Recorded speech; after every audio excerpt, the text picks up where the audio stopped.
Hey, what is happening, YouTube? It's your man, the Tusken Gentleman, and I'm here for another exciting installment of Pokemon Crystal. Actually, this is the first installment, because you've probably never seen this on my channel before, but this is an old game that's gonna have a new twist to it with something that I saw on the internet, and that is the Joey Challenge.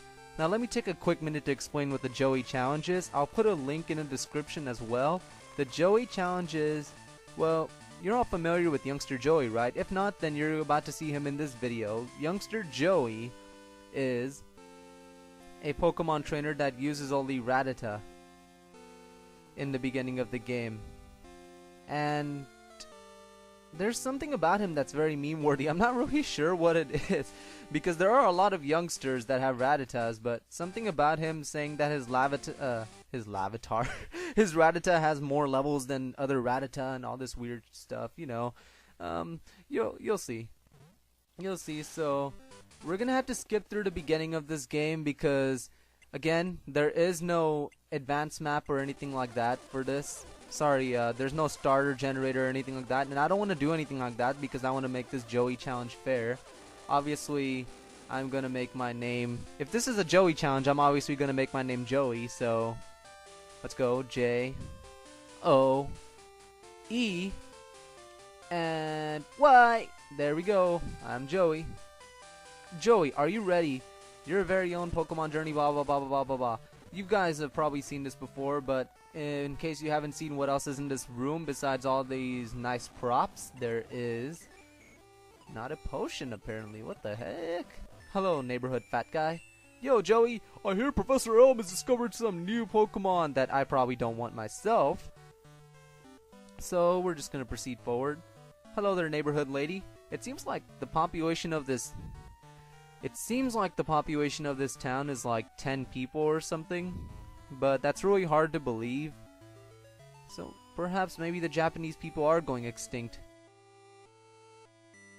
Now, a lot of people said that the challenge itself might be difficult to do because, of course, everybody knows that your rival Silver has the Ghost Pokemon Haunter, and I actually saw one picture that showed that the challenge was uncompletable. But everybody forgets that Falkner gives you one particular special move that you can use against Ghastly in this game in general, and that is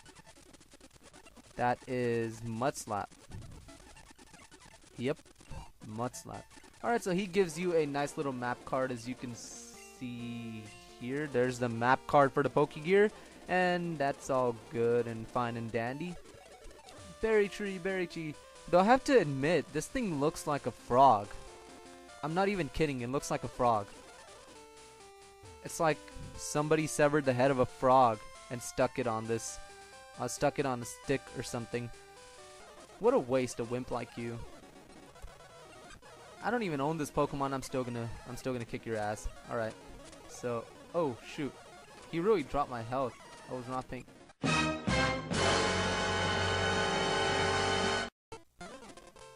Alright, so he's of course gonna ask you what your rival names is. And as you saw in the previous videos, I really like to give my rivals asshole names, but one of my particular favorites that my friend gave when he ran out of ideas was question mark. Yeah, so you fill that in yourself, whatever you want to call it, whether it be that A word or whether it be something else. So we hand him the mystery egg, and of course he sends us on our quest to become a Pokemon champion, which I'm not going to be doing with Cyndaquil. I'm sorry, Cyndaquil. And then now it is, I don't want him to show me how to catch Pokemon. I know how to do that. And now it is the wee hours of the morning, so it might be hard to find a Rattata right away because of all the Sentrets and Pidgeys and all that. And they don't seem to be very common in Pokemon Crystal as it is. Now you guys might be wondering why I chose Pokemon Crystal over Gold and Silver. Should be able to find more Rattata up here, but I chose this game because it has more of the Pokemon than the other games, and it has more of the extra content and such. Man, oh man, this might take a while.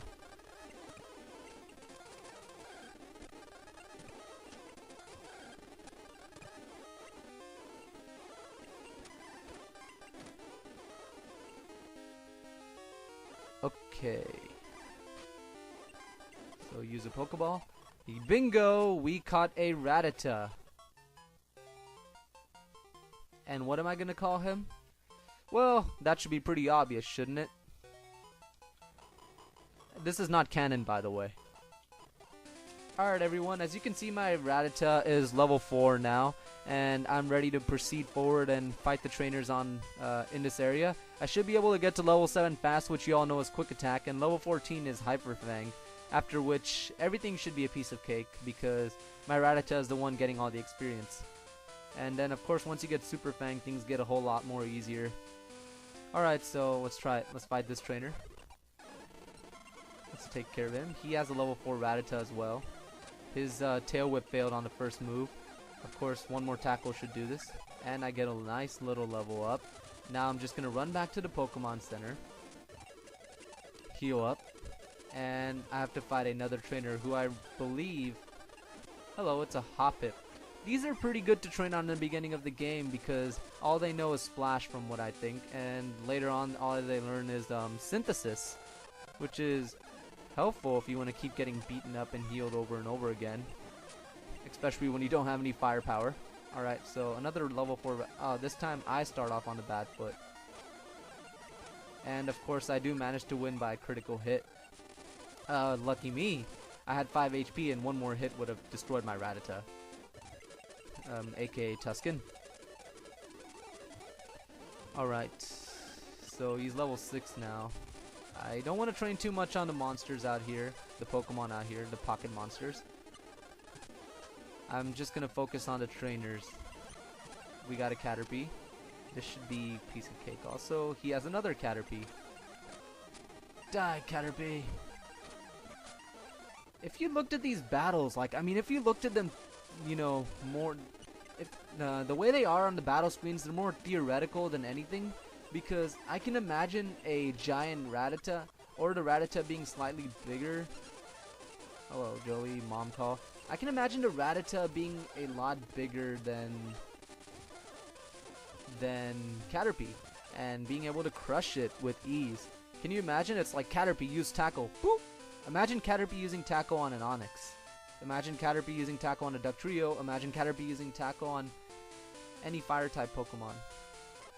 I might not be getting my point off really well here, but... Oh yeah, I forgot. This is probably the easiest trainer you could possibly fight. But yeah, I'm not getting my point off really well here, am I? Die! Oh, you poisoned me! Oh, come on.